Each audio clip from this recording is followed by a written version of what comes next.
Hello and welcome to the Ridiculously Good VA Show with Tracy Daviero. If you are a virtual assistant or want to be one, this is the place to learn the tips and tricks you need to become a ridiculously good VA. I've been a part of the VA industry since 1998, and I'm excited to get to know you and help you build an amazing business. Let's go. Hey there, welcome to another episode of the podcast that teaches you how to be a ridiculously good virtual assistant. Today I want to talk about what high-level clients actually look for in a VA, and it's probably not what you think. Today's quote is from Chester L. Karras. You don't get what you deserve, you get what you negotiate. What do you think of that? Often we talk about charging what we deserve, but it's really not about us, and it's not actually a matter of opinion. If you've ever found yourself wondering why you keep landing clients who don't actually value your skills, your time, and expertise, you might need to revisit how you are positioning yourself, how you communicate your value, and how you negotiate your role in the client's business.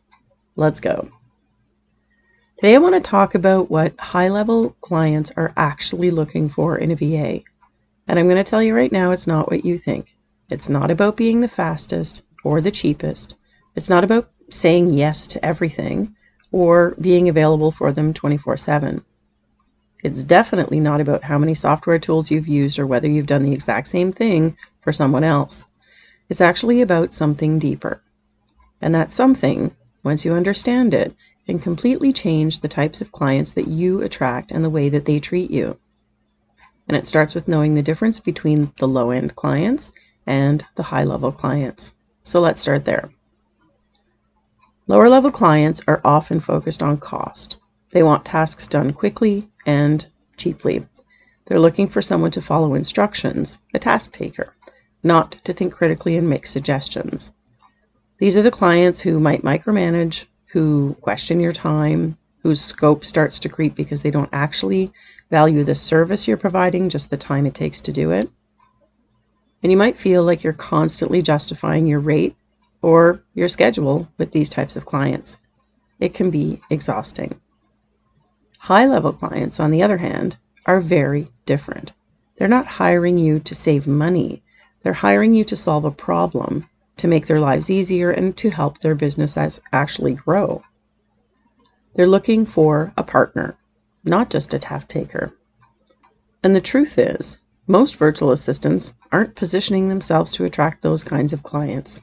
I talk to people every single day, business owners and VAs, and this is the truth.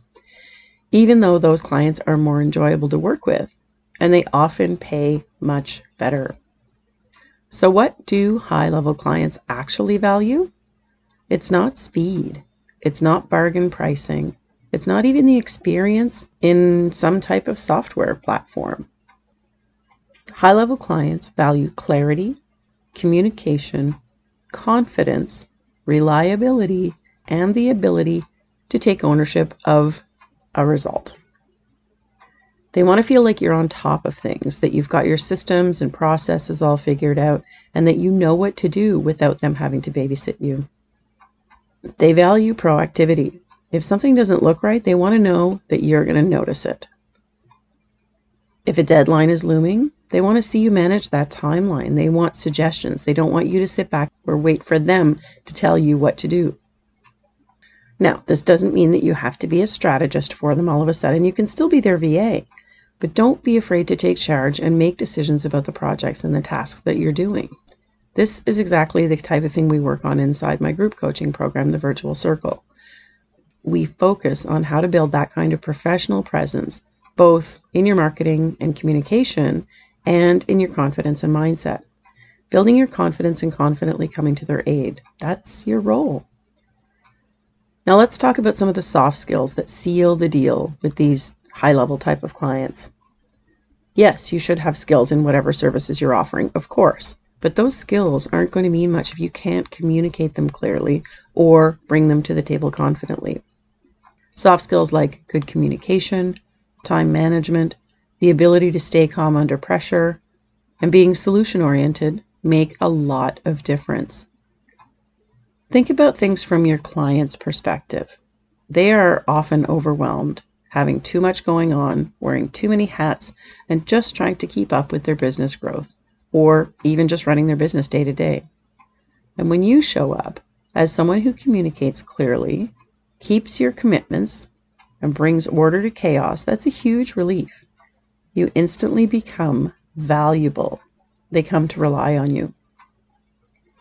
Confidence plays a big part in this as well, not just the confidence to talk or speak up, but the confidence to lead the client relationship, which is something that I talk often about. It's often a piece that VAs miss. They fall into the trap of treating their clients like their bosses instead of their clients, instead of their collaborators. And high-level clients are drawn to people who act like their equals, who respect the client's business, but also respect their own business.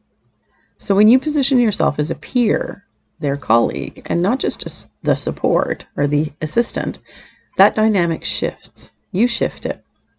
You move from being someone that they have to manage to someone that they work with and trust. And the trust is where the real magic happens.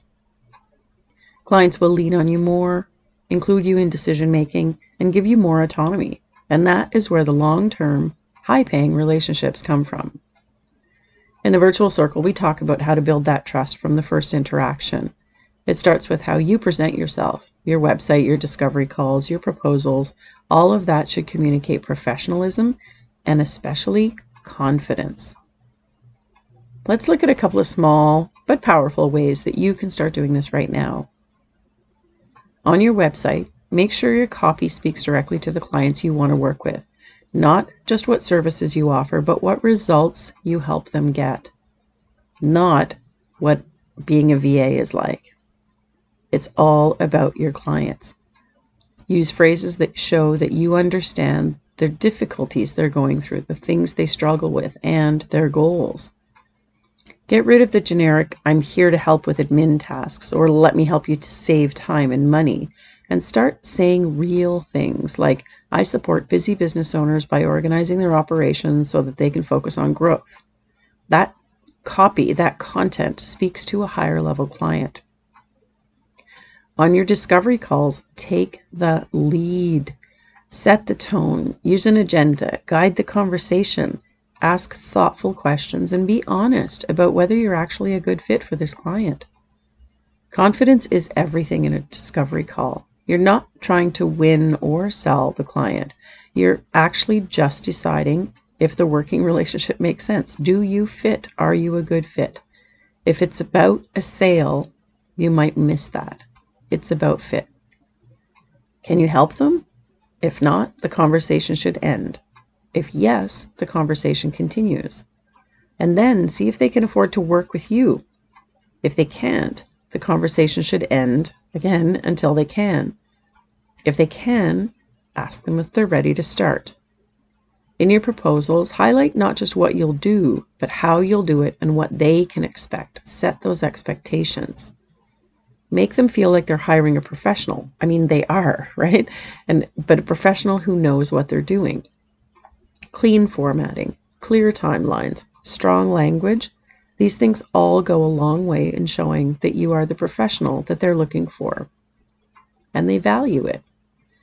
And these are the things that we talk about and refine inside the virtual circle, because they're not just tweaks.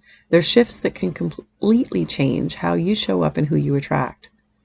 So let's go back to today's quote for a minute. You don't get what you deserve. You get what you negotiate. It's not about whether you're a great VA. I know you're a great VA, but it's about whether you're positioning yourself to be seen as that great VA by the right people, the ones who you want to work with. You could be the most loyal, dedicated, detail-oriented VA out there, but if your communication doesn't show it, or if your confidence holds you back from charging the right rates, the higher rates, or if your website doesn't reflect the level that you're operating at, you're not going to attract high-level clients. It's really quite that simple.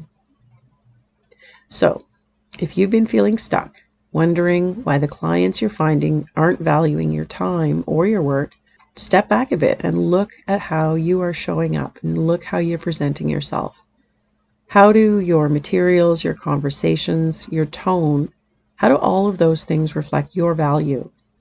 Because you absolutely can attract better clients. Clients who are ready to pay you well, treat you with respect, and stick around long term. but it won't happen by accident. You have to decide to level up.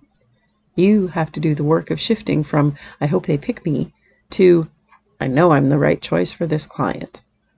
And if you're ready for help with that, with building your confidence, positioning yourself like a pro, and creating a client experience that high-level people will say yes to, call me.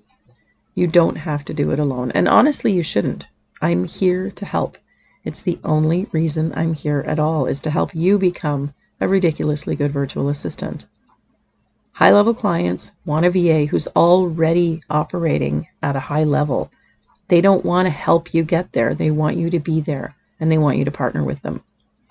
So it's time to get you there. I hope, anyway. Which parts of this episode resonate with you the most? I would love to hear your thoughts. Send me a message or connect with me on social media, and let's talk about it. If you're looking for more support in building a confident and profitable VA business, let's talk about that too. The link to connect with me is in the show notes, but you can go to yourvamentor.com/links, LINKS, to see everything I do. Thank you so much for tuning into this episode. Be sure that you share it with a VA colleague if you think that they would find it valuable. That's all I've got for you this week. I'll see you next time. Thank you so much for tuning in to this episode of the Ridiculously Good VA Show. Don't forget to subscribe so you don't miss a thing. For more great resources for your VA business, visit my website at yourvamentor.com. I'll see you back here next time.